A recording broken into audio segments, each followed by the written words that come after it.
All right, so you wouldn't think a coaching change in like October would be that big of a deal, right? Right. But this one's got some layers to it. We're talking about SMU.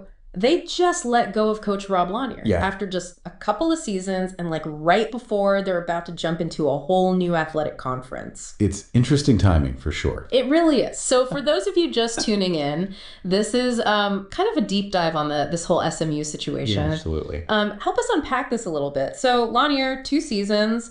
The record wasn't, abysmal, 30 wins and 35 losses. Yeah. They ended the season with that loss in the NIT tournament, which for those who don't follow, that's, a tier below March Madness. Right.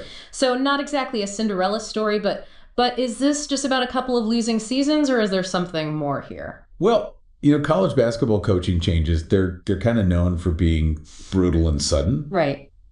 But this one's really interesting, I think, because of the timing, right? Like you said, they're about to move to the ACC. A whole different ball game. Way tougher conference, totally different. Right. And so, with that comes a whole different set of expectations. Of course. It's not just about can you win some games. Yeah. It's can you build a program that can compete at that level, consistently. Right. And they have been to the big dance. I mean, they went to the NCAA tournament back in 2017. They have.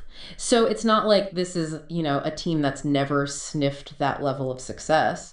So does that factor in at all, those past, glimpses of, hey, we can hang with the big boys?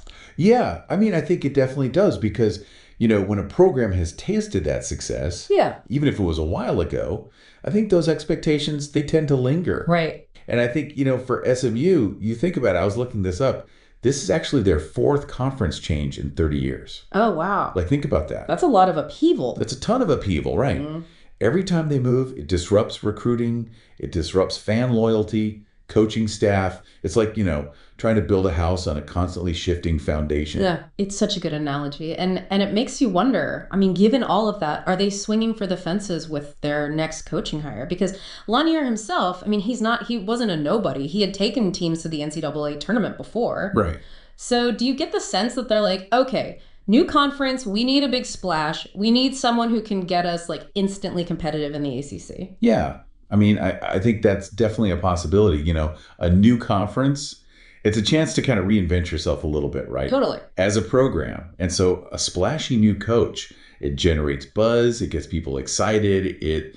You might attract some recruits who wouldn't have considered SMU before. It can bring some of those, hesitant fans back. It really is about crafting a new narrative for the program. So big picture, what does this all mean for SMU moving forward? Is this the thing? Is this coaching change, this shakeup? Is that what finally gets them to that next level and actually find some stability in what is a much tougher conference? I mean, that's the $1 million question, right? If we knew that, we'd be, We'd be the ones getting paid the big bucks. Exactly. Yeah. No, but there's no magic formula for college basketball. But I think what we can say is this. SMU right now, they're at a crossroads. Right. How they handle this coaching search, what other moves they make in the next couple of years, that's going to determine whether they sink or swim in the ACC. It really makes you think about the broader picture of college athletics, right? It's so much pressure to win, and you got these constantly changing conference landscapes, the impact it has on players, the impact it has on the fans. I mean, it's a lot to unpack. For all of you listening out there, what do you think? What do you think makes or breaks SMU's future in the ACC? Let us know.